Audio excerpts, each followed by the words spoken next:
another song. You ready? 1, 2, 3, and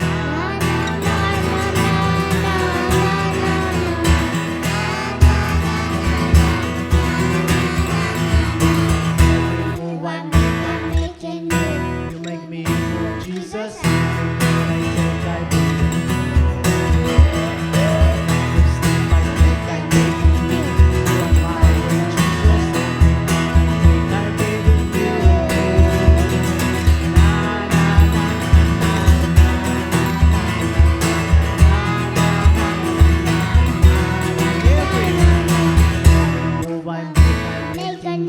You make me Jesus.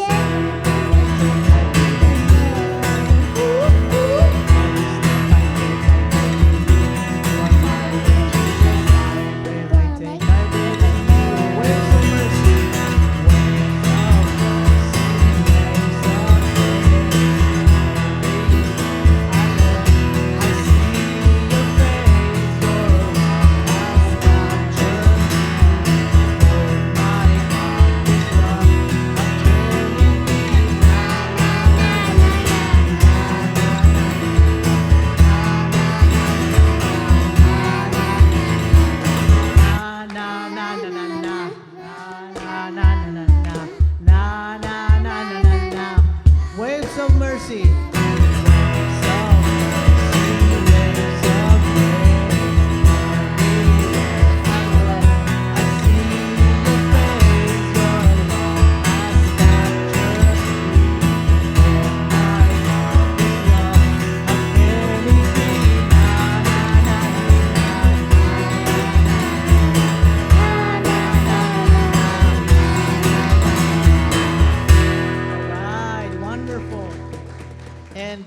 No que yo quiera poner distinción, competencia entre los niños y las niñas, but I think the girls are winning every Sunday.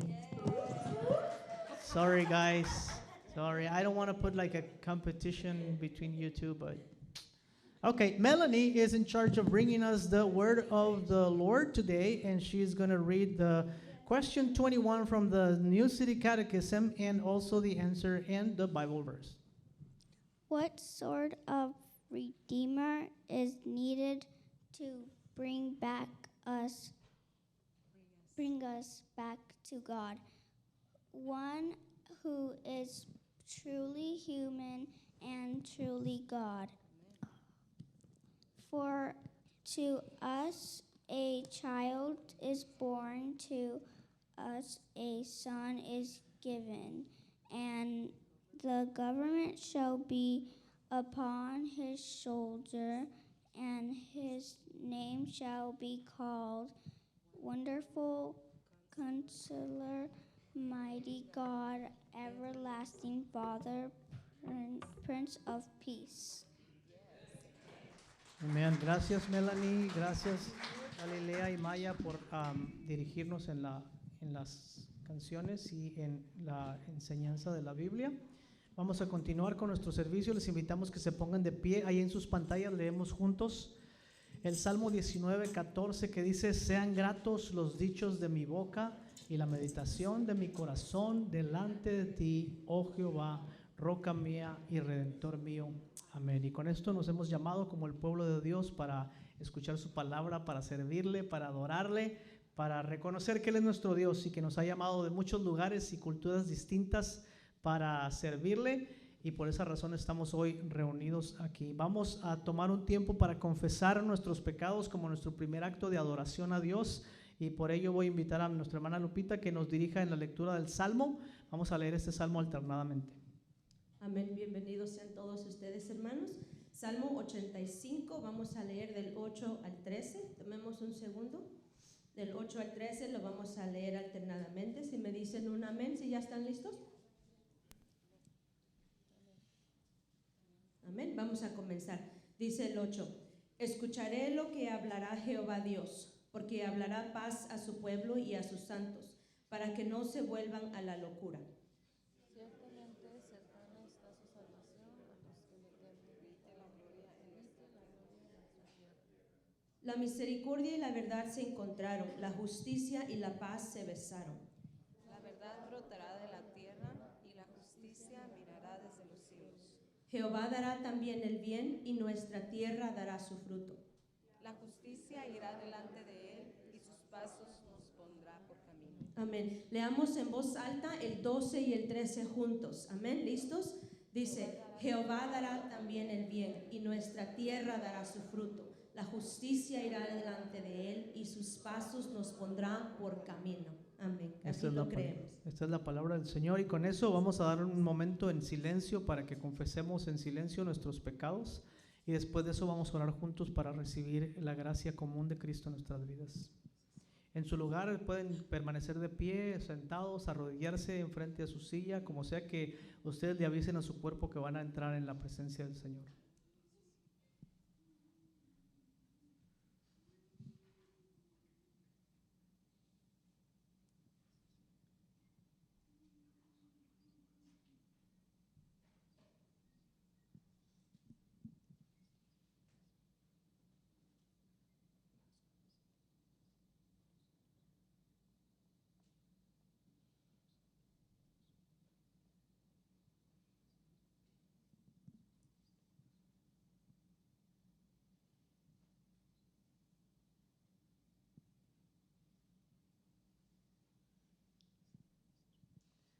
Misericordioso y todopoderoso Dios, hemos cerrado y nos hemos descarriado como ovejas que no tienen pastor.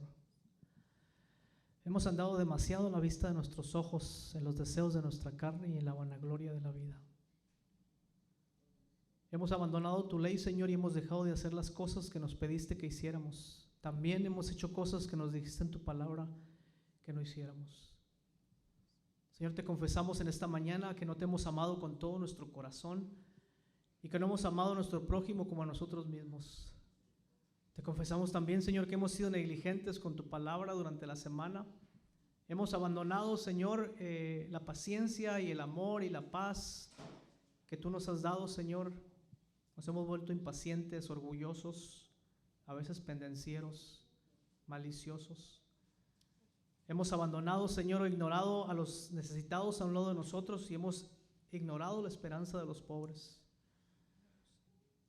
Señor, te confesamos todos nuestros pecados, aquellos que hemos cometido, Señor, en el rincón de nuestros corazones y aquellos con los que hemos lastimado a otros, Señor. Te confesamos, Señor, que sin ti no hay ningún bien en nosotros, pues tu mismo Hijo Jesucristo nos dijo que separados de ti no hay nada que podamos hacer. Ten misericordia de nosotros, Señor, de tu pueblo que hoy se reúne para buscar tu perdón y tu gracia, Señor. Tú prometiste en tu palabra, Señor, que si confesamos nuestros pecados, tú eres fiel y justo para perdonar nuestros pecados y limpiarnos de toda iniquidad. Concédele pues, Señor, a tu pueblo fiel que se reúne este día, que sus pecados sean perdonados, que sus caminos sean enmendados, que sus corazones sean redirigidos hacia ti, para que podamos andar en tus caminos para la gloria de tu nombre. Amén. Bueno, ya que el Señor nos ha perdonado a todos en Cristo Jesús, también podemos perdonarnos los unos a los otros. Si tenemos algo contra los hermanos o las hermanas, pues perdonémonos en la gracia de Cristo para poder continuar alabando al Señor. Y Stephanie nos va a leer el Salmo 24, bueno, nos va a dirigir en la lectura del Salmo 24 alternadamente.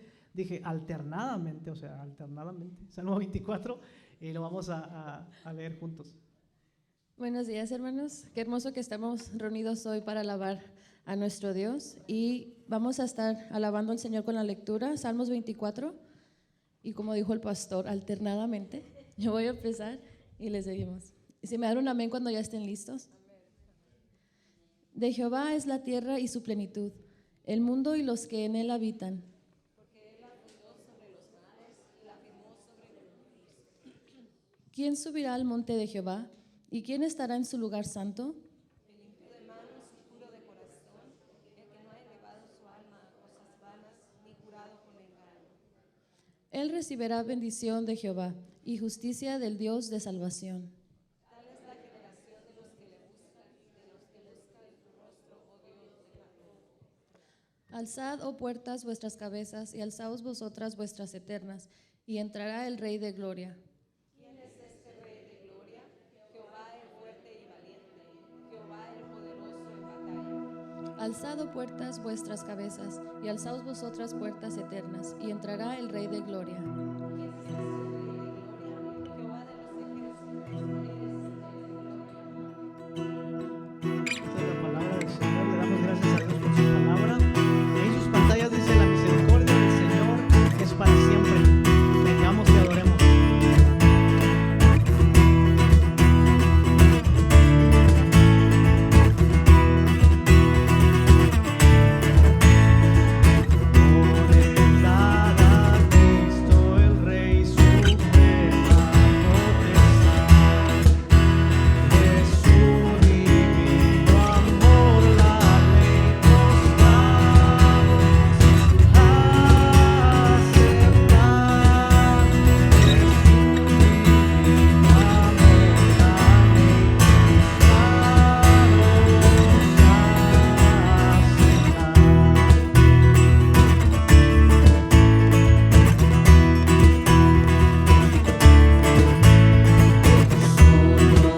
gracias al Señor porque Él es bueno y su misericordia es para siempre.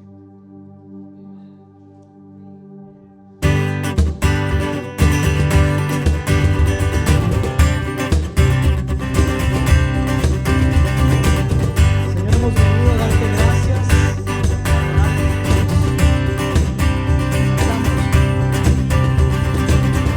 Hoy venimos llenos de júbilo y de gratitud.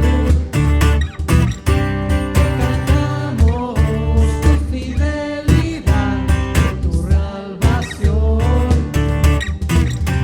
Hoy cantamos de tu gran bondad, infinito amor.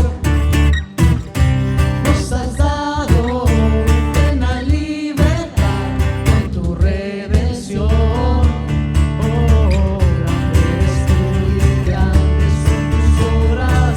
Queremos celebrar, darte las gracias, gracias Dios, por lo que has hecho y por lo que harás.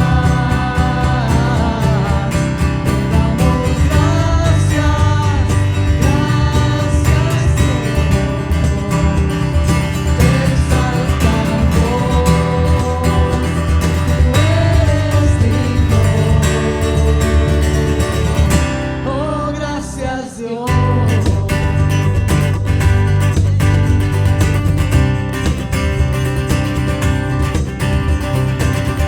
Hoy cantamos de tu gran bondad, infinito amor. Nos has dado plena libertad por tu redención. Oh, grande es tú y grandes son tus obras. Queremos celebrar, darte las gracias, gracias Dios, por lo que has hecho y por lo que harás. Te damos gracias, gracias Dios.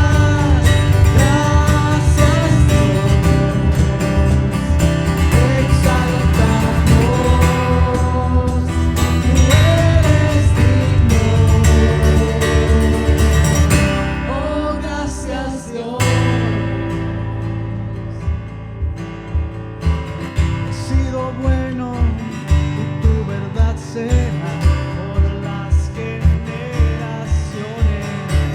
Misericordia, tu fidelidad nunca terminará.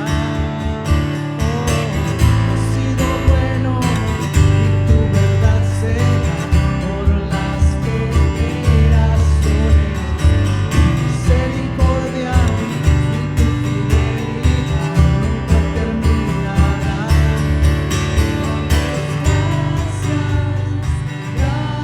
Gracias, Dios, por lo que has hecho y por lo que harás. Te damos gracias, gracias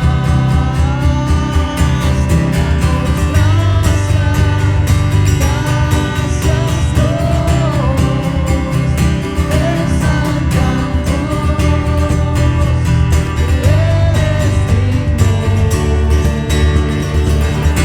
Oh, gracias Dios. Gracias Señor por tu gran misericordia mostrada en tu Hijo Jesucristo. Gracias por amarnos, Señor. Gracias por nuestro Espíritu Santo. Gracias Dios. Damos la honra y la gloria a nuestro Rey Jesús.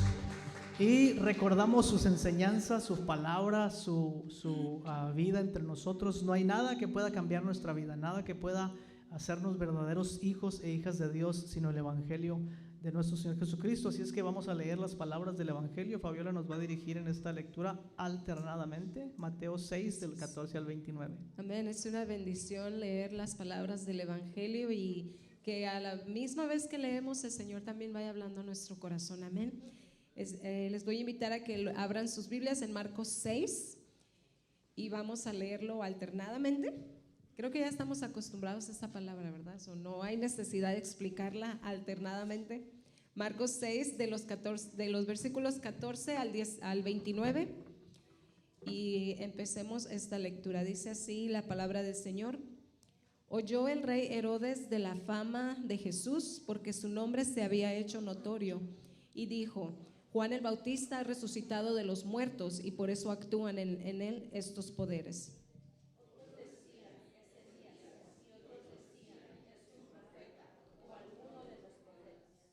Al oír esto, Herodes dijo: Este es Juan, el que yo decapité, que ha resucitado de los muertos. Porque él mismo Herodes había enviado y prendido a Juan y lo había encadenado en la cárcel por causa de Herodías, mujer de Felipe, su hermano, pues la había tomado por mujer. Porque Juan decía a Herodes: No te es lícito tener la mujer de tu hermano. Pero Herodías le acechaba y le deseaba matar, y no podía. Porque Herodes temía a Juan, sabiendo que era varón justo y santo, y le guardaba a salvo. Y oyéndole se quedaba muy perplejo, pero le escuchaba de buena gana. Pero venido un día oportuno, en que Herodes en la fiesta de su cumpleaños estaba a los principales de Galilea. Entrando la hija de Herodías, danzó y agradó a Herodes y a los que estaban con él a la mesa. Y el rey dijo a la muchacha: Pídeme lo que quieras y yo te lo daré. Y le juró: Todo lo que me pidas te daré, hasta la mitad de mi reino. Saliendo ella, dijo a su madre: ¿Qué pediré? Y ella le dijo: La cabeza de Juan el Bautista. Entonces ella entró y prontamente al rey pidió diciendo: Quiero que ahora mismo me des en un plato la cabeza de Juan el Bautista. Y el rey se entristeció mucho, pero a causa del juramento y de los que estaban con él a la mesa, no quiso desecharla. Y enseguida el rey, enviando a uno de la guardia, mandó que fuese traída la cabeza de Juan. El guarda fue, le decapitó en la cárcel y trajo su cabeza en un plato y la dio a la muchacha, y la muchacha la dio a su madre.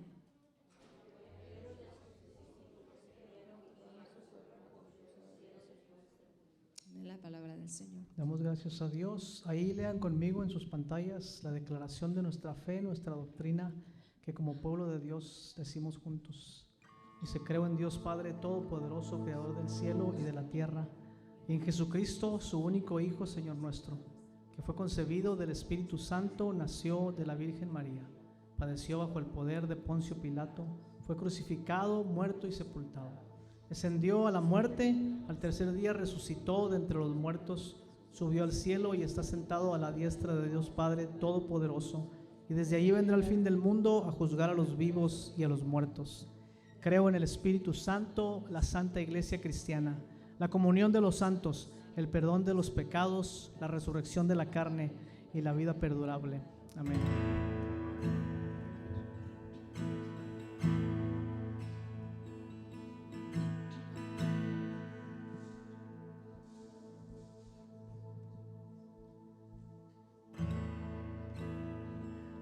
Recordaré aquella cruz donde sangró, murió Jesús, heridas que por mí sufrió,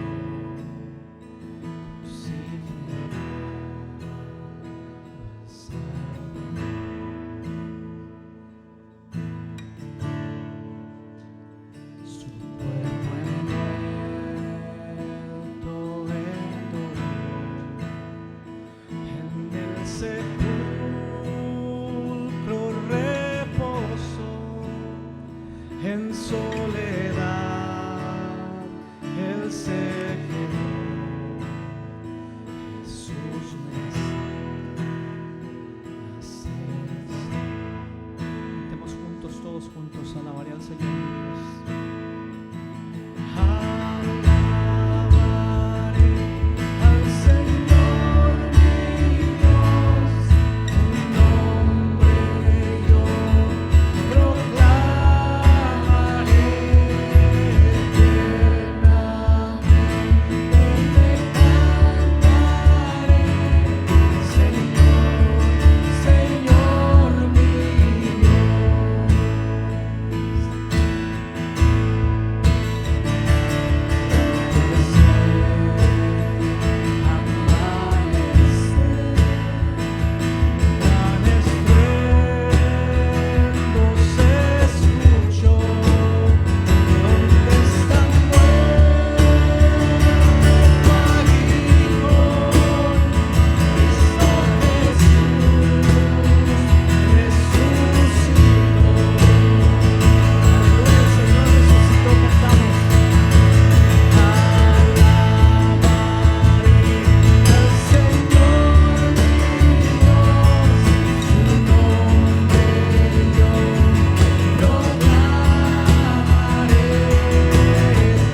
presencia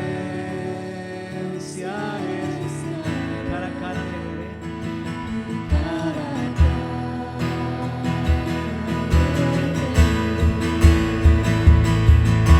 Alabaré al Señor mi Dios. Alabaré al Señor mi Dios,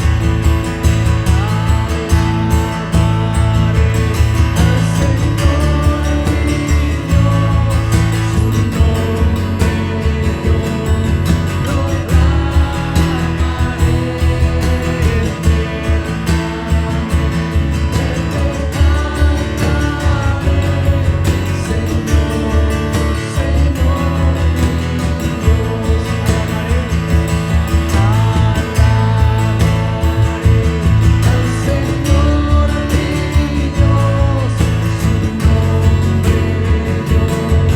proclamaré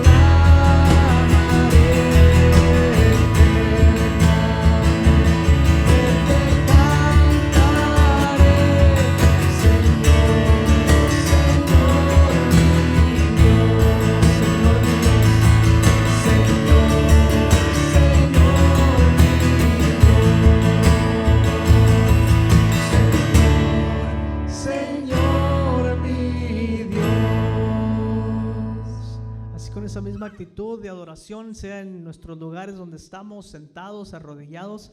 Vamos a orar juntos al Señor en esta mañana. Primero le vamos a dar gracias por su gran misericordia y su amor. Después vamos a tener algunas peticiones delante de su presencia y nos vamos a regocijar en que podemos hablar esta mañana con nuestro Padre Celestial. Oramos juntos, Señor, en este día.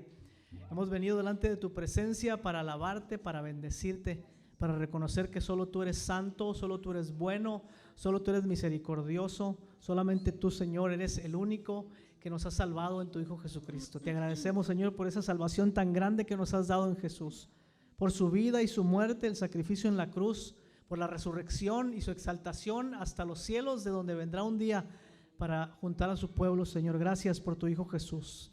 Gracias por tu Espíritu Santo que está entre nosotros hoy, porque tú prometiste que donde quiera que estuviéramos reunidos estarías con nosotros, Señor, por tu Espíritu. Así es que gracias te damos por ese Espíritu que has hecho morar en nuestros corazones, por la seguridad de la salvación, por la garantía de que somos tu pueblo, porque hemos sido adoptados como hijos tuyos y tu Espíritu Santo nos da testimonio de que somos hijos e hijas de Dios, por el consuelo y la paz, por el poder que recibimos de tu Espíritu para hacer tu voluntad y para proclamar a tu Hijo Jesucristo donde quiera que vayamos, Señor, con palabras y con hechos. Bendito sea, Señor, por ser tan bueno con nosotros. También, Señor, queremos traer delante de ti esta mañana nuestras peticiones, especialmente aquellas que están en el corazón de nuestra iglesia. Queremos orar por nuestra hermana Elisa y su familia, por Jaime, Señor, que recién perdió a su mamá falleció. Tú lo sabes, Señor, y has visto su corazón. Tú sabes que Él ha estado muy cerca de ti escuchando tu palabra, Señor. Oramos para que tu Espíritu Santo, a través de esas enseñanzas y de esos estudios bíblicos, de la comunión con tu pueblo, Señor, pueda recibir a través de tu Espíritu Santo la consolación que Él necesita en su vida en este momento. Te pedimos por Elisa, te pedimos por las muchachas, Señor, para que tú las consueles, por el resto de la familia también, Señor. Especialmente oramos, Señor, ahora por nuestra hermana Meche, Señor, que ha estado un poquito enferma. Oramos, Señor, para que el diagnóstico de los médicos sea favorable. Te pedimos, Señor, que tú intervengas milagrosamente. Señor, no te pedimos como los que piden al aire, ni los que piden a ver si acaso pasa. Lo pedimos confiando en la misericordia que tú tienes por tu pueblo, Señor. Extiende tu mano de sanidad, Señor. No tenemos vergüenza de pedirte, porque tú eres nuestro Padre Celestial. Extiende tu mano de amor, Señor, y conforta, consuela, y si está dentro de tus planes, Señor, milagrosamente sana, como lo has hecho muchas veces entre nosotros, Señor. Te lo pedimos, Señor, porque sabemos que tú eres bueno y tú nos amas en tu Hijo Jesucristo. Padre, pero aún si fuésemos a pasar por el valle de la sombra de la muerte y las dificultades, sabemos que tú estarás con nosotros. Es que te pedimos que tú consueles y animes a Meche, a Silvio, a Dayana, a Jennifer y al resto de la familia. Te pedimos, Señor, por el resto de nuestra iglesia, nuestros niños, nuestros jóvenes, nuestros adultos, nuestros ancianos, Señor. Oramos por cada uno de ellos. Te pedimos por nuestros misioneros aquí en el área del norte de Sacramento, nuestras iglesias en Hayward y en Stockton, en Lodi, nuestros hermanos en Patterson, nuestro hermano en Texas, nuestro hermano Efraín y nuestro hermano Gonzalo en Rosarito. Te pedimos por nuestro hermano Joel y Johanna allá en el Medio Oriente. Pedimos, Señor, para que tú proveas y guardes y bendigas sus esfuerzos. Te damos gracias, Señor, por nuestro hermano Wilber y la obra que están haciendo en Chiapas. Gracias porque nos pudiste proveer lo necesario para ayudarles a ellos y participar en la construcción de su edificio. Gracias por ser bueno, Señor. Continúa bendiciendo a los que aún a causa de su seguridad predican tu palabra en otros lugares. Te pedimos también, Señor, por nuestra comunidad en la que vivimos. Oramos para que aquellos que están solos sean acompañados por tu Espíritu. Consuela a los que lloran, Señor. Sana a los enfermos. Acompaña a los dolientes. Bendice, Señor, a los cansados y levántales. Endereza los pasos de los que se han alejado, Señor, y trae de regreso a tu redil a aquellos, Señor, que todavía no han regresado, y sobre todo aquellos que todavía no te conocen. Te pedimos por cada uno de ellos también. Oramos, Señor, para que tu amor y tu gracia sea derramada en nosotros. Te pedimos, Señor, por nuestro país, porque en este momento en que vivimos dificultades grandes, Señor, oramos para que tú te glorifiques en este lugar, Señor. Te lo pedimos en el nombre de Jesús.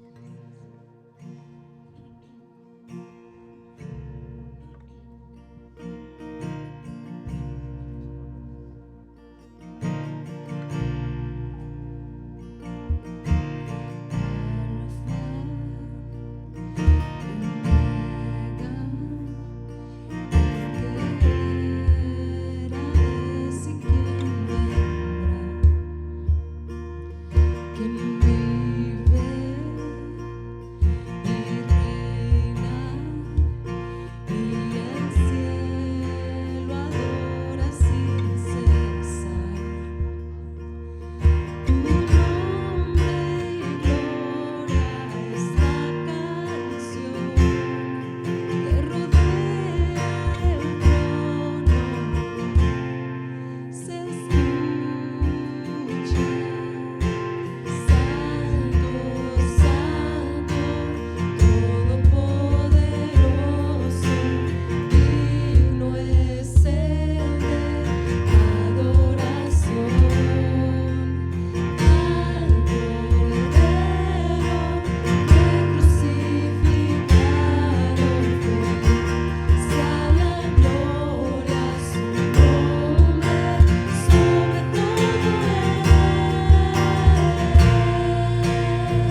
con esa actitud de adoración, vamos a entregar nuestras ofrendas al Señor. En sus pantallas aparece la dirección de Venmo por si quieren hacerlo de esa manera, pero si no, también pueden recibir un sobre por ahí. Nuestro hermano Misael tiene para darnos un sobre. Pueden sentarse y otra vez ahí está la dirección en sus pantallas, mientras yo me preparo para compartir con ustedes la palabra del Señor.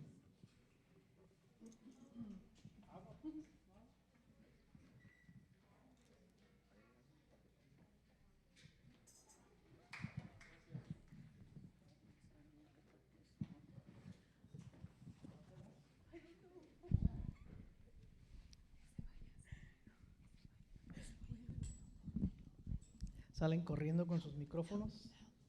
A ver, ¿dónde lo vas a poner, Stephanie? En algún lado por ahí. Búscale dónde ponerlo. Una vez más les damos la bienvenida a todos, especialmente a aquellos que no teníamos tiempo de no ver. Ok, Stephanie, estás perdida con el micrófono. Ok, ya. Ayúdenle a Stephanie con el micrófono, por favor. No la estén viendo mucho porque se está poniendo nerviosa y no se vaya a poner más nerviosa todavía.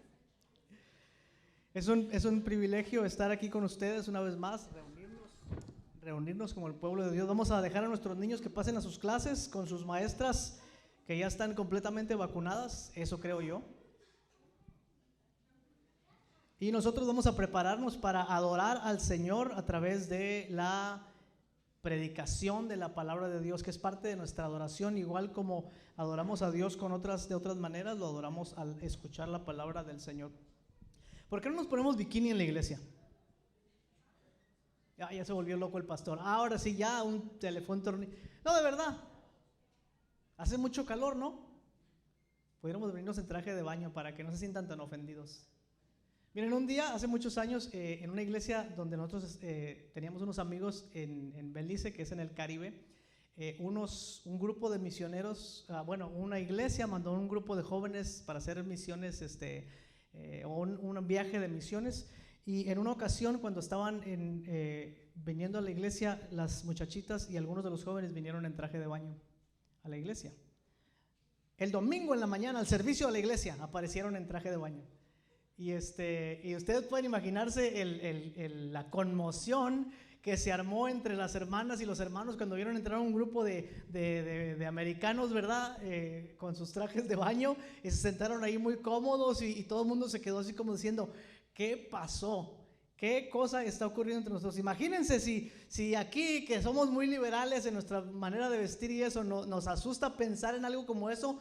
¿Cómo será en otros lugares, por ejemplo, allá donde nosotros vivíamos, donde pues las cosas no son así como son acá en los Estados Unidos? Fue una cosa muy, muy interesante. ¿Pueden imaginarse ustedes la conmoción que ocurrió en ese momento? Ahora, imagínense que alguien decidiera que de pronto esa es la nueva manera de vestir y que vamos a venir al servicio en Casa de Luz en traje de baño. De ahora en adelante el pastor dijo que así dice la Biblia que hay que venir. Qué raro, ¿no? Y no es que los trajes de baño tengan nada malo, por supuesto que no. Los que tenemos un cuerpazo así como yo, no nos molesta ponernos traje de baño. O sea, decimos, está bien, no hay nada de malo con un traje de baño, mientras sea con modestia, pero hay un lugar donde se deben vestir, ¿no? No es en la iglesia, ¿dónde es? En la sala de mi casa, dijo Mike. No, Mike, no en la sala de tu casa. No, no fue Mike. En la piscina, en la playa. No hay nada de malo en vestirlos, ¿no? En ponérselos, pero las costumbres culturales son un poquito extrañas, ¿no es cierto?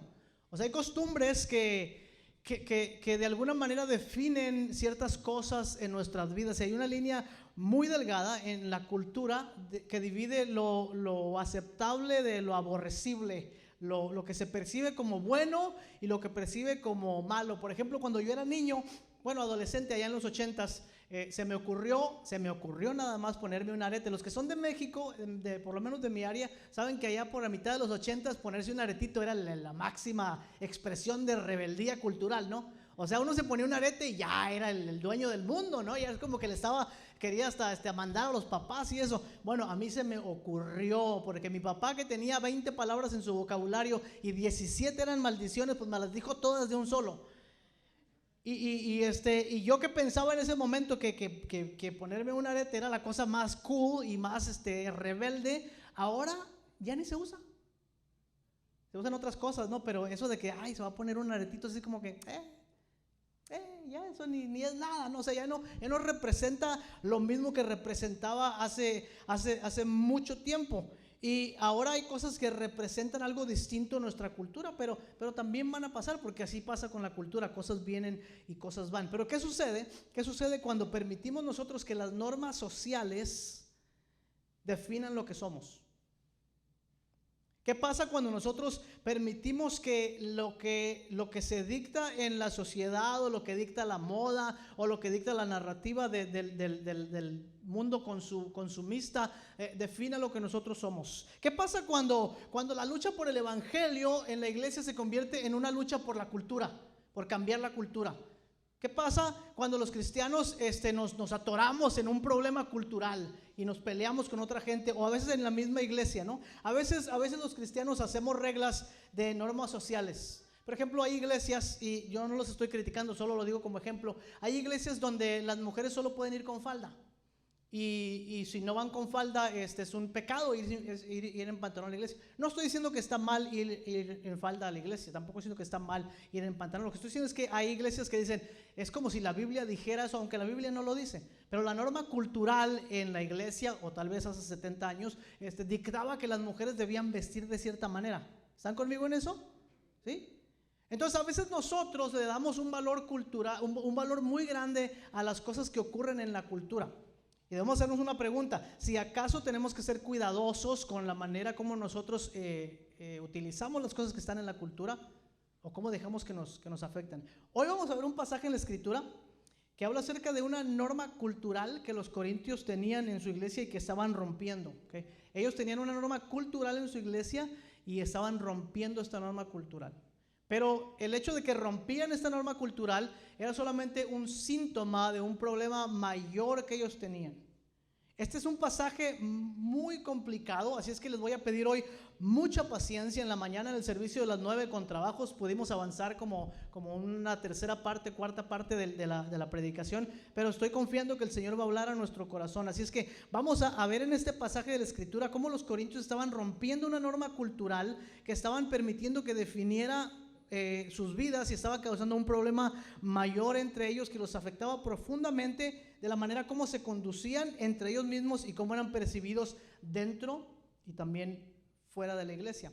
Así es que yo quiero invitarles a que abramos la Escritura y descubramos juntos, o más bien, como me gusta decir a mí, reimaginemos juntos lo que el Espíritu Santo quiere decirnos acerca de nosotros mismos, y reimaginar juntos una mejor versión de nosotros mismos que no esté basada necesariamente en lo que la cultura dice que debemos ser, sino basada, bueno, vamos a ir al texto. Primero a los Corintios capítulo 11. Los que conocen este texto saben que es un texto complicado, así es que pido paciencia y gracia.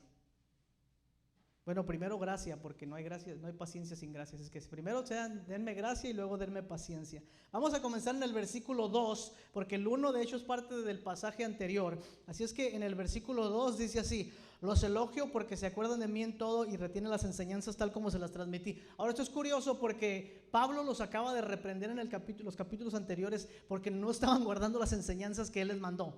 Y ahora les dice que los elogia porque están guardando las enseñanzas y las costumbres que él les transmitió. Es probable que esta es una sección diferente de la carta. Es probable que él está respondiendo ya sea a algunas de las cartas que ellos habían mandado a Pablo, o tal vez a una de las quejas que Chloe había llevado a Pablo de algo que estaba ocurriendo en la iglesia. Y dice Pablo: ahora bien, o sea, gracias por escucharme, dice, pero ahora quiero que pongan atención a esto. Quiero que entiendan que Cristo es la cabeza de todo hombre, mientras que el hombre es la cabeza de la mujer y Dios es cabeza de Cristo. La mayoría de ustedes tienen la versión Reina Valera, así es que la voy a leer ahora de ahí. Dice: quiero que sepáis que Cristo es cabeza de todo varón y el varón es cabeza de la mujer y Dios la cabeza de Cristo. No se empiecen a poner nerviosos ni los hombres ni las mujeres. Ahorita vamos a explicar de lo que se trata este texto. Todo varón que ora o profetiza con la cabeza cubierta afrenta su cabeza, pero toda mujer que ora o profetiza con la cabeza descubierta afrenta su cabeza, porque lo mismo es que si se hubiese rapado. Porque si la mujer no se cubre, que se corte también el cabello. Y si le es vergonzoso a la mujer cortarse o raparse, que se cubra, porque el varón no debe cubrirse la cabeza, pues él es la imagen y la gloria de Dios, pero la mujer es la gloria del varón. Porque el varón no procede de la mujer, sino la mujer del varón, y tampoco el varón fue creado por causa de la mujer, sino la mujer por causa del varón, por lo cual la mujer debe tener señal de autoridad sobre su cabeza por causa de los ángeles. What is that? I don't know. Pero en el Señor ni el varón es sin la mujer, ni la mujer sin el varón, porque así como la mujer procede del varón, también el varón nace de la mujer, pero todo procede de Dios. Y luego Pablo dice, juzguen ustedes mismos, es propio que la mujer ore a Dios sin cubrirse la cabeza. La naturaleza misma nos enseña que el varón no nos enseña la naturaleza misma que al varón le es deshonroso. ¿Dónde estoy? No nos enseña que el varón le es deshonroso dejarse crecer el cabello. Por el contrario, a la mujer dejarse crecer el cabello le es honroso, porque en lugar de velo le es dado el cabello. Con todo esto, si alguno quiere ser contencioso, nosotros no tenemos esa costumbre, ni las iglesias de Dios. Ok, les dije que era un pasaje difícil. Es un pasaje complicado y nos pone nerviosos a todos cuando hablamos de un pasaje como este. Así es que tengan paciencia conmigo, porque voy a hacer básicamente tres cosas con este texto. El primero, y lo más importante, les voy a decir lo que el texto no dice. Este pasaje fue tan complicado para estudiarlo que nos pasamos varios días, los predicadores y yo, leyendo comentarios, estudiando, orando al Señor para entender lo que el Espíritu Santo quería decirnos a través de esto. Pero primero les digo lo que el texto no dice. Este texto no se trata de la mujer, se trata de la mujer y del hombre. No es un texto que tiene que ver con la mujer, es un texto que tiene que ver con el hombre y con la mujer. 2. No es un texto que trata de algún problema en el matrimonio. No es un texto que tiene que ver nada con el matrimonio. Tiene que ver con la relación y la distinción del hombre y la mujer. La mayoría de los maestros modernos, que son del lado, que voy a hablar un poquito más adelante, del lado rígido del complementarismo, toman este pasaje para decir que esto tiene que ver con la sumisión de la mujer en el hombre. Este texto no habla acerca de la sumisión de la mujer, habla de un problema en el culto que estaba ocurriendo, habla de un problema que estaba ocurriendo en la congregación de las iglesias ahí en Corinto. Siguiente, no es un texto que sirve para prohibir a la mujer participar en el culto. Este texto lo han utilizado muchas veces para decir, ves, las mujeres no deben profetizar. No, el texto no dice eso. De hecho, el texto dice que la mujer y el hombre oran y profetizan, pero lo hacen de una manera apropiada. ¿Están conmigo hasta ahí? No es un mandamiento para usar un velo o para no usar un velo. Pero si usted usa velo o no usa velo, it's okay. No se ponga nervioso por eso. Pero no es un mandamiento para usar un velo o para dejar de usar un velo, como tampoco es un mandamiento para cortarse el cabello o no cortarse el cabello. Este pasaje no se puede utilizar para implementar una moda en la iglesia. Siguiente, no es un argumento contra o a favor o en contra de los que saben un poquito de las discusiones teológicas del complementarismo o el egalitarismo. Este pasaje lo han usado los complementaristas para decir, las mujeres no tienen ni voz ni voto dentro de la iglesia, son iguales a nosotros en Cristo, pero no tienen la autoridad que los hombres tenemos. Esa es la posición complementarista. La posición egalitarista dice, no, los hombres y las mujeres somos iguales y las mujeres pueden tener cualquier tipo de posición en la iglesia. Este pasaje no sirve para enseñar eso. Ahorita vamos a ver realmente para qué sirve. Así es que con esto en mente, vamos a ver lo que sí dice el pasaje. ¿Están conmigo todavía? El pasaje sí dice que hay un problema en la iglesia que tiene que ver con el arreglo del cabello en hombres y mujeres. El pasaje dice que hay un problema en el culto en la iglesia en Corintio que tiene algo que ver con el tipo de peinado que hombres y mujeres estaban arreglándose. El pasaje sí dice, y les explico que el asunto del cabello es un asunto cultural que para ese tiempo representaba un problema muy grande en la iglesia. El problema que los corintios tenían todavía persiste, pero la señal del problema, que era el tipo de cabello, ya no existe. Porque ya no hay ningún problema en que una mujer tenga el pelo largo o corto, ¿verdad que no? Ay, por favor, hermanos, tenemos visitantes, no me dejen quedar mal. ¿Hay algún problema con que la mujer tenga el pelo corto o largo? No. ¿Hay algún problema con que el hombre tenga el pelo largo o corto? No, es un asunto cultural de moda. Claro que hay normas, y los que están calvos dicen, ¿y yo qué? Claro que hay un asunto cultural de normas que se siguen en la sociedad, que no porque son de la sociedad tienen que ser malas, tampoco por eso tienen que ser buenas. Por eso es que los cristianos tenemos que discernir, así como le hacemos exégesis a la Biblia, le hacemos exégesis a la cultura para saber qué de Dios hay ahí, para unirnos, y qué no hay de Dios para exhortar con el evangelio. Pero esto es un asunto cultural que representa un problema más grande en la iglesia, y como dije antes, el problema persiste en la iglesia y en el mundo, pero la señal ya ha cambiado, o sea, ya no es el tipo de cabello. Ahora vamos a explorar eso en un momento más, y ahora les voy a dar unas distinciones en el texto que creo que son importantes que marquemos.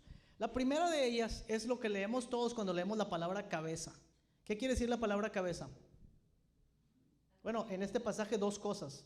Una quiere decir esto, la cabeza física, ¿verdad? Y dos, ¿qué quiere decir cabeza? Autoridad. Para nosotros quiere decir autoridad hoy en nuestros tiempos. Pero según todos los estudiosos, verdaderos estudiosos, no los predicadores que salen ahí en YouTube, porque algunos son buenos, pero los predicadores serios, estudiosos de la palabra de Dios, dicen que en el siglo I, cuando se escribe este texto, la palabra cabeza en la literatura romana y griega no era utilizada para hablar acerca de la autoridad. No hay escritos que digan que la palabra cabeza era utilizada como una figura de la autoridad. De hecho, cuando se traduce la Septuaginta al griego y se va a traducir la palabra cabeza, nunca se traduce en relación a la autoridad. ¿Cuál era la manera como? Entonces los corintios no pudieron haber entendido cuando Pablo dijo cabeza, ellos no entendieron autoridad, ellos entendieron algo diferente. ¿Saben lo que entendieron? Entendieron algo así como la fuente o el lugar de donde proceden las cosas. Esto va a hacer un poquito más de sentido ahorita que nos abracemos más al texto. Por ejemplo, ¿cuántos han escuchado la expresión la cabeza del río? ¿Qué es la cabeza del río? ¿Nadie sabe? Pues ¿de dónde son ustedes? ¿Nunca han visto un río? La cabeza del río es el lugar de donde nace el río, es donde está la peña o la montaña o donde sea que hay un río donde empieza a nacer, eso se le conoce como la cabeza del río, es decir, la fuente principal de donde proviene el río. Ahora, el texto dice que el Padre es la cabeza de Cristo y el hombre, y Cristo es la cabeza del hombre, y el hombre es la cabeza de la mujer, y la mujer no tiene cabeza, ¿verdad? O sea que ella no puede mandar a nadie, ni a los hijos, ni a la hermana, nada, porque no tiene cabeza. Si eso dijera el texto y fuera autoridad, eso sería. ¿Pero qué está diciendo Pablo realmente con el término cabeza? La otra cosa muy importante es que si la palabra cabeza significara autoridad y decimos que el Padre es la autoridad del Hijo, ¿qué estamos haciendo? Este término en términos teológicos se llama la eterna subordinación funcional del Hijo. Y algunos dicen entonces que el Hijo de Dios está siempre subordinado al Padre, que hay una relación jerárquica en la Trinidad, donde el Padre es primero, el Hijo es segundo y el Espíritu Santo es tercero. Esa es una herejía que nace del arianismo, que fue condenada en la iglesia en el siglo 300 y algo por el concilio de Nicea. Entonces no puede ser que el Padre es la cabeza del Hijo, pero sí puede ser que el Hijo en la economía de la salvación procede del Padre porque fue encarnado por el Padre en la tierra.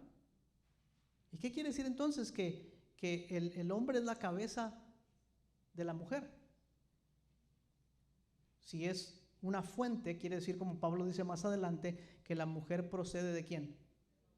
Del hombre, del varón. Está haciendo un argumento de la creación para demostrar un punto muy importante. Lo que Pablo está diciendo es que hay una distinción muy particular en cómo Dios creó a los hombres y a las mujeres. Porque el hombre fue formado ¿de dónde? Del polvo de la tierra, y la mujer fue sacada de la costilla del varón. Y muchos dicen por eso es que la mujer es inferior al hombre, porque ella fue tomada del varón. Pero lo que realmente el texto está tratando de decir es que la manera como Dios nos creó es que somos completamente diferentes. La mujer procede del hombre, pero es también del hombre, pero es única. Y el hombre es único porque Dios lo formó de la tierra misma.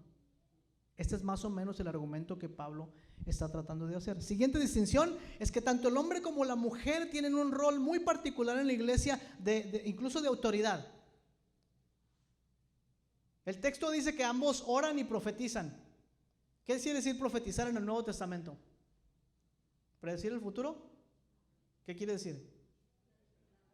Que predicaban la palabra de Dios, es decir, que había hombres y mujeres que predicaban la palabra de Dios. Pablo no tenía un problema con eso, Pablo tenía un problema con que lo hicieran desordenadamente. Ahorita vamos a ver qué se trata esto de desordenadamente. Ambos enseñan, ambos se someten uno al otro. Esto es consistente con la enseñanza de Pablo en todo el Nuevo Testamento. En Gálatas Pablo dice, ni el hombre ni la mujer son nada, sino que son uno en Cristo. En Efesios dice, sométanse uno al otro, ¿verdad? Por amor a Cristo, porque ustedes son uno en Cristo. No hay hombre ni mujer, ni esclavo, ni libre, ni griego, ni escita, sino que todos son uno en Cristo. Algunos hermanos se están emocionando bastante porque creen que ahorita les voy a quitar el yugo de sus esposas, ¿verdad? No vamos para allá, aunque lo están empezando a entender así, no es para allá que vamos. Y luego el pasaje más raro, el texto más raro que está ahí es que Pablo dice por causa de los ángeles, dice que la mujer debe mantener la cobertura de su cabeza por causa de los ángeles. ¿Qué quiso decir Pablo con eso? No tenemos la menor idea. Hay tres posibles interpretaciones de esto. La primera es lo que creemos en la iglesia, que cuando estamos adorando a Dios, lo estamos haciendo ¿con quién? Con los ángeles y los arcángeles. ¿No decimos a veces? Señor, junto con los ángeles y los arcángeles del cielo que te adoran, nos unimos nosotros en adoración y te adoramos. Entonces, algunos dicen que es probable que Pablo está refiriéndose a eso por causa de los ángeles. O sea, dice, si incluso los mismos seres angelicales están ahí con ustedes, ¿por qué tanto alboroto? Segundo, algunos dicen que los ángeles pudieran referirse a mensajeros que venían de otras iglesias, como Apocalipsis dice que los ángeles de la iglesia son de hecho los pastores de la iglesia, así que de ahora en adelante ustedes me pueden considerar a mí un ángel, un angelito. De hecho mi mamá me decía así cuando era chiquito, me decía, tú eres mi angelito negro, me decía. Era un chiste, hermanos. Y tercero, hay una tradición judía que dice que los ángeles guardaban la ley, o sea que los ángeles eran responsables de que cuando la ley se rompía, o ellos traían el juicio de Dios, o ellos llevaban la acusación delante de Dios. Pareciera ser como que Pablo se refiere a eso. La verdad no sabemos qué realmente está diciendo Pablo con el asunto de los ángeles, pero lo que sí sabemos que está diciendo es que dice que la mujer debe mantener autoridad sobre su propia cabeza. No sobre la cabeza de nadie más, sino sobre su propia cabeza. Ahora, el problema que Pablo está tratando, y aquí es muy importante que prestemos atención, la secuencia como lo vamos a hacer voy a tratar de ser una secuencia más lógica para que lo entendamos más fácilmente. El problema que surgió en la iglesia, probablemente surgió porque, ¿se acuerdan que en capítulos pasados había un grupo de personas en la iglesia que se creían muy sabios? Que habían llegado ellos a tener mucho conocimiento, decían, y maltrataban a los que no tenían conocimientos. Bueno, hay una teoría muy, muy creíble que tal vez en la iglesia en Corintio había un grupo de personas que habían llegado a creer que ellos ya lo sabían todo acerca de los últimos tiempos. Así como cuando usted oye esos predicadores en los YouTube que dicen, junio 14 del 2025, Cristo va a venir a la tierra. ¿Sí? ¿Han escuchado eso? O sea que hay gente que dice que ya lo sabe todo, ¿no? Y que no, que el Armagedón va a ser allá y que el anticristo. Se vieron la película de Left Behind y ya se creen expertos en escatología. Pero así había un grupo en Corinto, pues, que creían, fíjense lo que parece ser que creían, según lo que hemos visto más anteriormente, parece ser que creían que el día final ya había llegado. Recuerdan que Jesucristo inaugura la nueva creación, ¿verdad? Pero la iglesia se encuentra entre la vieja creación y la nueva creación. Estamos en un impasse, estamos en un in-between. La iglesia no ha llegado al final de los tiempos todavía. Bueno, parece ser que algunos en Corinto decían, nosotros ya llegamos al final de los tiempos. Y ya somos como los ángeles del cielo. Porque malinterpretaban las palabras del Señor Jesucristo. Y un asunto con los ángeles del cielo es que los ángeles del cielo no son como nosotros. Los ángeles del cielo son asexuales. No tienen género. Así como Dios es espíritu y no tiene género, los ángeles no tienen género, no son ni hombre ni mujer, son asexuales. Creo que esa es la palabra correcta. Entonces los corintios, algunos de ellos habían comenzado a borrar las distinciones que en la creación Dios le había dado al hombre y a la mujer. Y como señal de ello, como señal de que habían comenzado a borrar estas líneas que delimitaban las diferencias, como señal de eso habían comenzado a comportarse de una manera diferente. Entonces las mujeres estaban abandonando la costumbre muy de su tiempo de recogerse el pelo. Cuando la Biblia habla, el pasaje habla de cubrirse la cabeza, no está hablando necesariamente de ponerse algo sobre la cabeza, sino Pablo dice que su velo es su cabello. Entonces, si ustedes miran las esculturas o las estampitas de ese tiempo, se van a dar cuenta que las mujeres usaban un peinado muy detallado sobre su cabeza. Esa es la cobertura de la que habla el texto. Pero si vienen las esculturas de los hombres o las estampitas en el libro de historia, los hombres no llevaban esa cobertura. Regularmente estaban con su pelo cortadito, ¿verdad? Entonces, ellos habían empezado a abandonar, las mujeres habían comenzado a abandonar la costumbre de recogerse el cabello como cobertura a la cabeza y andaban ya a la Gloria Trevi. Los que son de mi tiempo saben quién es Gloria Trevi, ¿no? A ver, ¿cómo va? Voy a traer el pelo suelto. Andaban con el pelo suelto, ¿ok? Y como dije, ahora una mujer que anda con el pelo suelto, no big deal, pero en aquel tiempo, el pelo suelto era la señal de una reputación dudosa. Las mujeres que se prostituían en los templos paganos llevaban el pelo suelto. Era una señal de promiscuidad. Las mujeres que por alguna razón, buena o mala, salían a la calle en busca de alguien que fuera a ser su sugar daddy, se dejaban el pelo suelto como una señal de que ellas estaban buscando una vida de promiscuidad. Ahora imagínese usted que viene al servicio de casa allá en Corinto, ¿verdad? Que nos encuentra todos en bikini aquí. No, que llega a Corinto y entra usted a la iglesia, ya sea que usted es un pastor de otra iglesia, un mensajero, un ángel o un visitante, y encuentra un grupo de mujeres con el pelo suelto, sentadas a un lado de hombres que no son sus maridos. Y si ustedes miran más abajo, dice que en la cena del Señor se emborrachaban y eran glotones y medio tomadas, hablando en lenguas extrañas. ¿Qué iba a pensar usted? Por eso Pablo dice, lo que ustedes están haciendo es una afrenta al evangelio, porque están haciendo que la gente se confunda con la verdad del evangelio. ¿Qué pensaría usted si al llegar a esta iglesia entonces encuentra usted todas estas mujeres con el pelo suelto y sentadas a un lado de otros hombres y hablando en lenguas extrañas? Por supuesto que va a decir, algo raro está pasando, este no es el lugar donde quiero criar a mis hijos. Vámonos, porque aquí algo raro está pasando. Esas mujeres se están comportando de una manera que no es apropiada. Pero los hombres también se estaban comportando de una manera así. Ya ven que Pablo lo reprende porque dice que si el hombre no tiene por qué cubrirse la cabeza. No está hablando de que se querían poner un velo, aunque hay una cultura judía donde los judíos se tapaban la cabeza con un shal para orar. Es muy probable que no está hablando de eso, sino que está hablando de la cobertura que la mujer se hacía, pero que los hombres también se podían hacer. Pero no todos los hombres, sino nomás cierto tipo de hombres, especialmente hombres jóvenes, que en las plazas de la ciudad se arreglaban. ¿Han visto tal vez han visto las esculturas de hombres que tenían sus risitos así, muy bonitos y no era común. Era una señal de hombres que estaban en busca de una relación homosexual con otro hombre.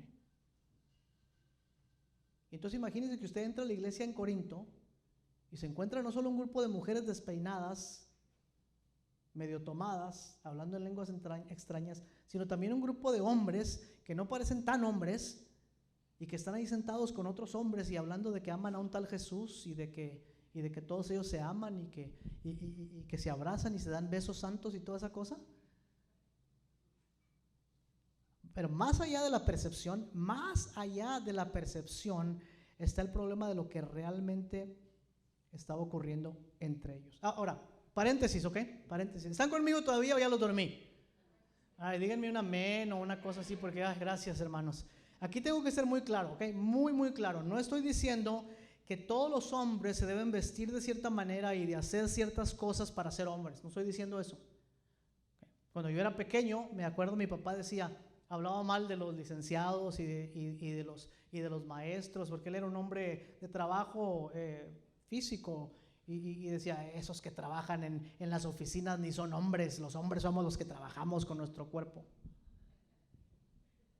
Y yo así crecí pensando que los hombres cuando era niño, ahora ya no van a pensar. Pero no, un hombre tiene que... ¿Es honroso trabajar con el cuerpo o no? Hermanos, es honrosísimo y cansadísimo. Les digo yo que nomás es experimentos y luego me ando rajando ya. ¿Es honroso trabajar con el intelecto o no? Pregúntenle a los maestros si es difícil trabajar con 36 chiquillos. Y si no, preferirían andar escarbando con una pala en el sol a estar con esos 36 chamacos todos los días, algunos que hasta son poseídos por el demonio, y ahí los tienen. Entonces lo que estoy diciendo es que lo que no estoy diciendo es que todos los hombres se deben vestir de cierta manera y hacer ciertas cosas para ser considerados hombres, como tampoco estoy diciendo que las mujeres y solamente las mujeres deben vestirse de cierta manera y deben comportarse de cierta manera para ser mujeres. Ahora, creo que comprendemos muy bien los adultos que estamos aquí que hay normas culturales y que vivimos dentro de una sociedad y que guardamos ciertos estándares como parte de vivir en la sociedad. Por eso no venimos al culto en traje de baño, aunque haga mucho calor, porque es una norma de la sociedad que dice, oye, andas mal tú si apareces acá con un traje de baño. No es que el traje de baño sea malo, es que la norma social que dice algo bueno de nosotros la estás pasando por un lado. Ese no es el punto que Pablo está tratando, pero lo quiero aclarar porque a veces nosotros pensamos que las normas culturales son las normas bíblicas o que son tan importantes que son las que nos definen a nosotros. Yo me acuerdo cuando mi esposa y yo fuimos al primer concierto aquí en Estados Unidos, fuimos a un concierto de Andrea Bocelli hace muchos años y cuando nosotros veníamos de México, era el 2004, 2005 por ahí, y cuando uno vaya a un concierto así de esa talla, un concierto clásico, una orquesta o algo, uno se viste de caché, uno se pone su traje, se viste de gala y va uno bien al teatro y nosotros pues nos vestimos así modestamente, pero sí nos pusimos nuestras ropitas y corbatita y toda la cosa. Y llegamos ahí al Arco Arena y está gente ahí con sus chanclas y sus shorts comiendo palomitas. Y dije yo, me di cuenta que yo estaba fuera de la cultura. Ellos no estaban mal, yo estaba entendiendo algo mal acerca de la cultura. Entonces, los roles en una relación, incluso dentro de la iglesia, pueden cambiar. La cultura puede cambiar. La identidad no debe cambiar. Por ejemplo, tenemos estándares en nuestra familia y en nuestra iglesia que son buenos, ¿no? Pero no les damos un valor bíblico. Bueno, a veces sí, pero lo hacemos mal. Y hay unos roles y unos estándares que son mejores que otros, ¿no es cierto? Pero un hombre no es menos hombre porque lava los trastes en la casa, ¿o sí? A ver, digan amén, pues, por lo menos. Un hombre no es menos hombre porque cocina en casa, ¿no es cierto?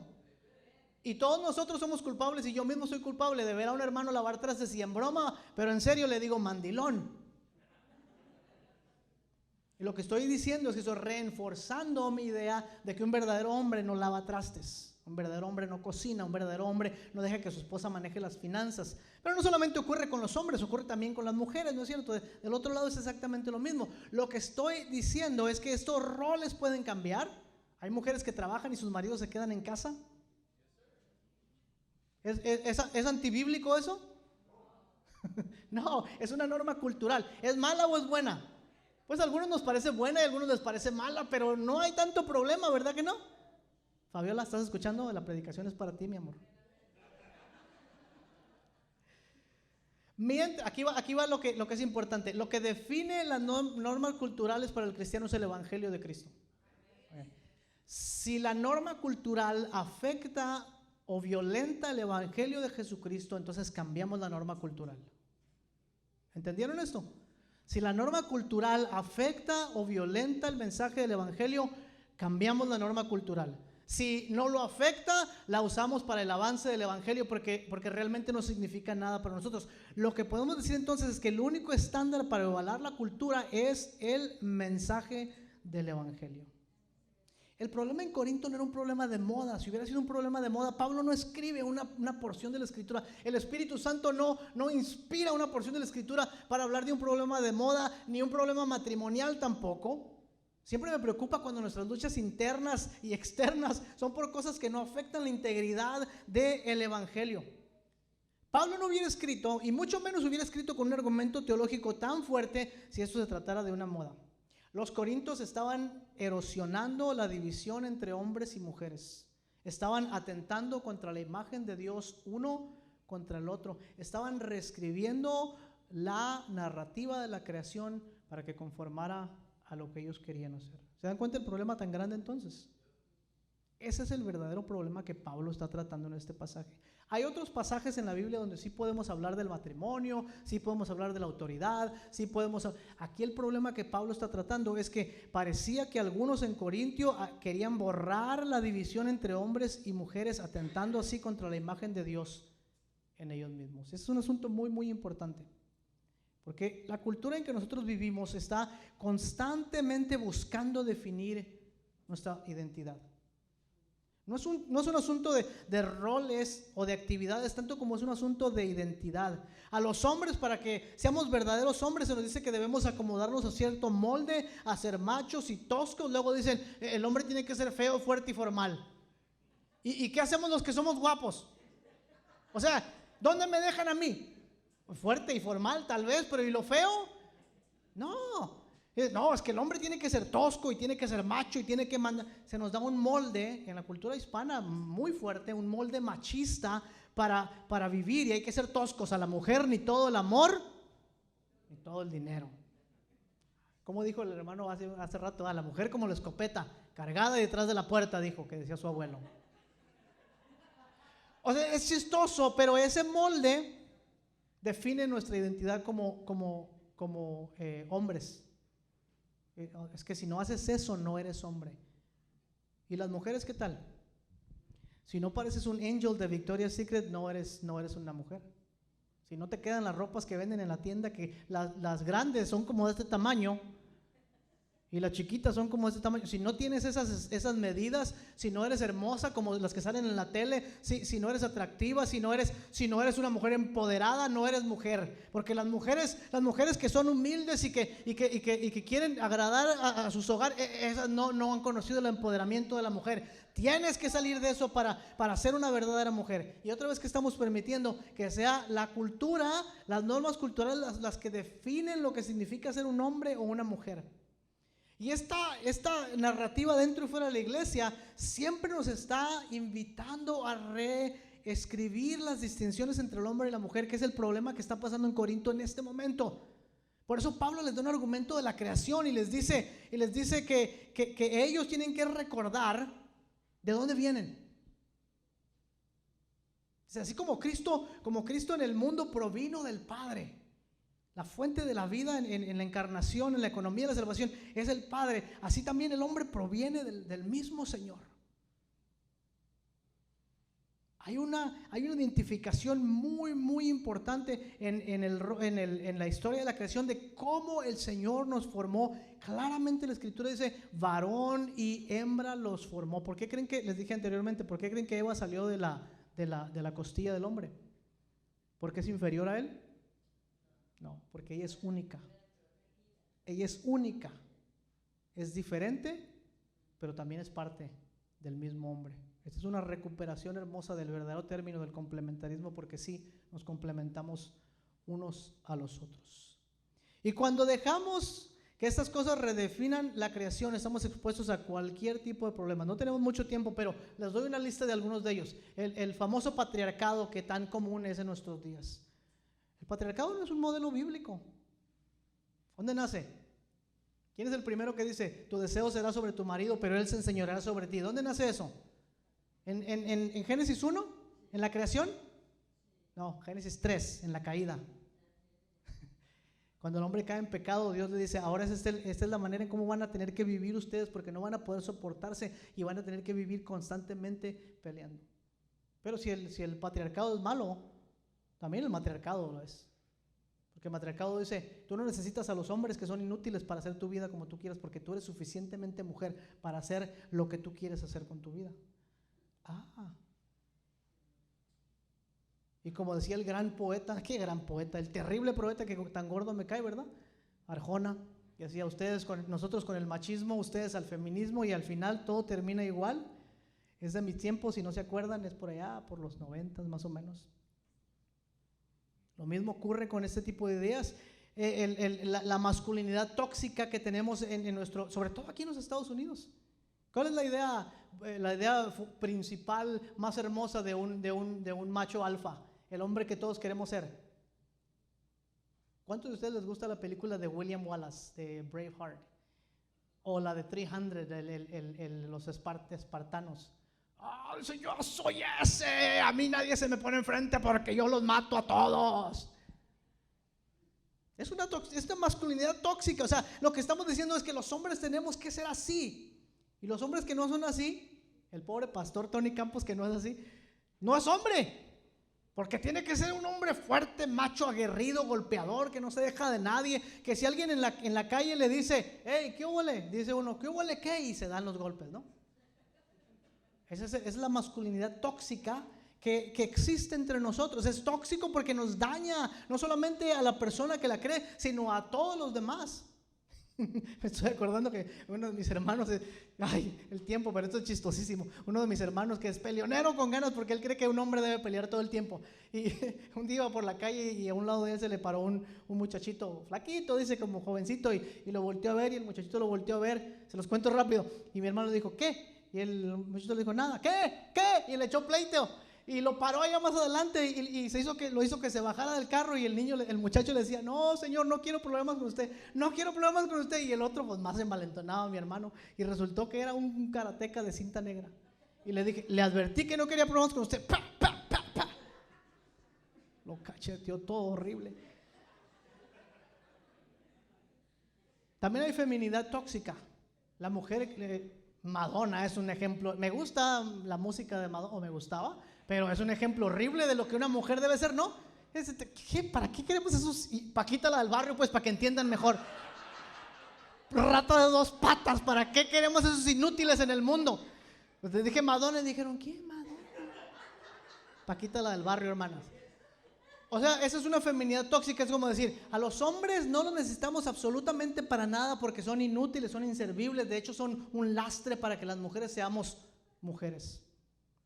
Ahora, el problema con borrar esas líneas que definen cómo Dios nos ha creado es que perdemos lo único que tenemos, lo único que Dios depositó en nosotros y que nadie más posee, nosotros mismos. La única cosa que nadie más en el mundo tiene, que Dios depositó en ti y que nadie jamás va a tener, es quién eres tú. Acabo de escuchar a una mujer hace unos días atrás en el Triangle de nuestras iglesias, que estaba citando a un escritor, a George MacDonald, que decía, MacDonald, algo así, decía él, nadie puede conocer a Dios como tú le conoces. Nadie puede amar a Dios como tú le amas. Nadie puede adorar a Dios como tú le adoras. Somos únicos no por el hecho de nuestra peculiaridad, sino porque nadie puede ni podrá jamás tener una relación con Dios como la que tú tienes con Dios.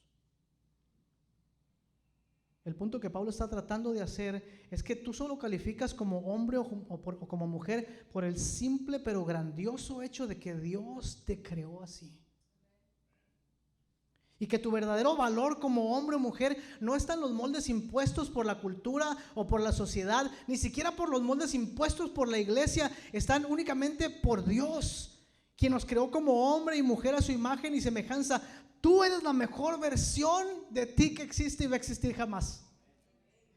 Tú eres la mejor versión que existe de lo que tú puedes llegar a ser, y a menos que persigas y abraces esta visión en Cristo, nunca podrás encontrar la verdadera paz y el verdadero contentamiento.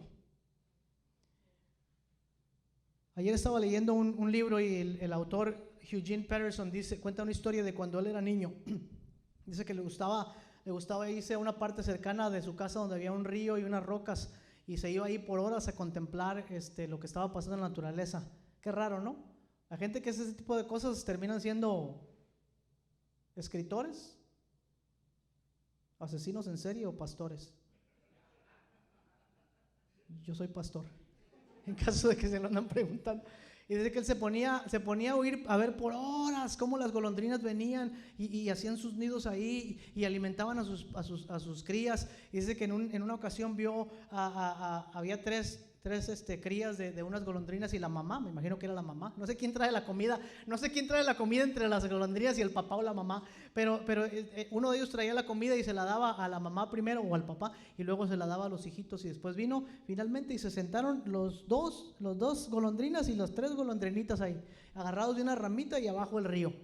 Y dice que entonces el de la orilla empezó a moverse para un lado hasta que empujaron a la primera golondrina chiquitita y se cayó, y cuando ya iba en picada, movió las alitas y voló.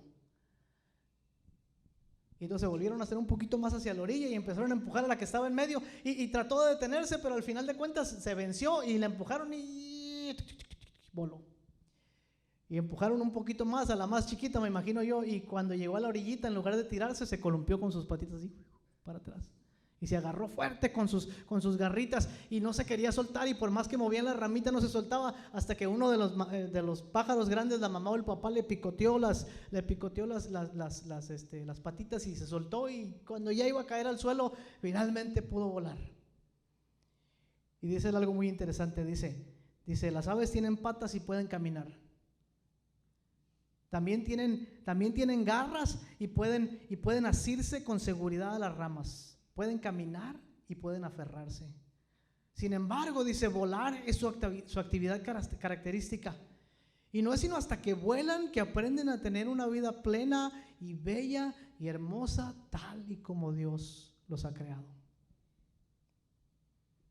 Y tú fuiste creado por Dios para honrarle tal y como tú eres.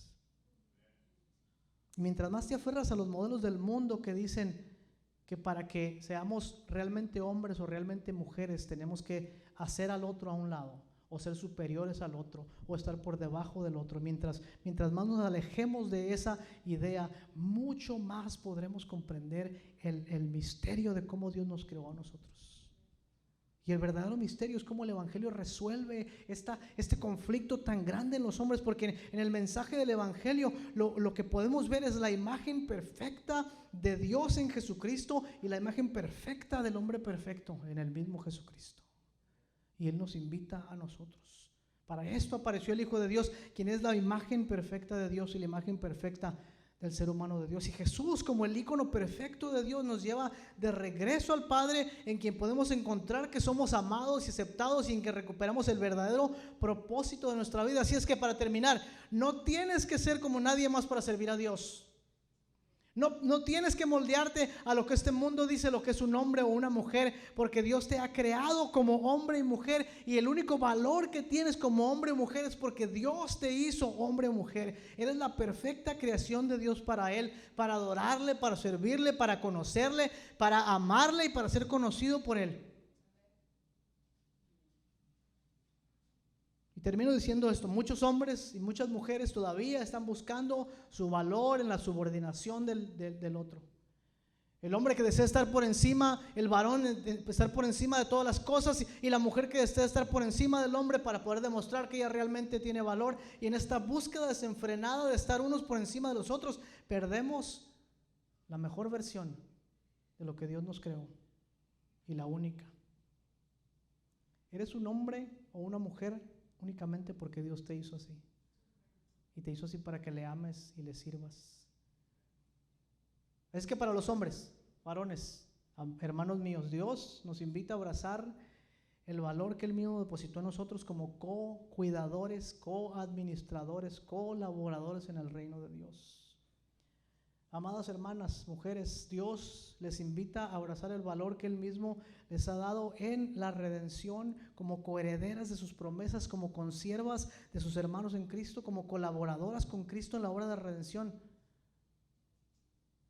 Y una tercera categoría, porque créanlo o no, hay muchas personas en nuestra sociedad, incluso en nuestra iglesia, que luchan con su sexualidad. Si tú eres alguien que está luchando con su sexualidad, que está teniendo problemas con esta narrativa que el mundo nos vende de que no tienes que ser binario, que no tienes que ser ni hombre ni mujer, lo primero hay que reconocer que esta verdad solamente es posible encontrarla en el Evangelio de Jesucristo. Solamente cuando te rindes completamente a Dios, la nube de confusión se va a mover de tus ojos. Así es que si tú tal vez en tu vida te estás confundiendo por las normas del mundo acerca de tu sexualidad, lo que estoy diciendo en este momento es que Cristo está así, mira, con los brazos abiertos, tan grande que no puedes imaginarlo, listo para abrazarte y traerte a su reino junto con Él. Y para amarte y para dejarte saber que eres importante y valiosa, y que Él te ama con todo su corazón, de tal manera que dio su vida por ti. Y te invita a ti a abrazar el valor que Él mismo depositó para crearte para su gloria y para su beneplácito, y no para el tuyo. Y para todos, la invitación es abrazar la verdad del Evangelio que nos que nos identifica con el Hijo de Dios en el poder del Espíritu y en el amor del Padre.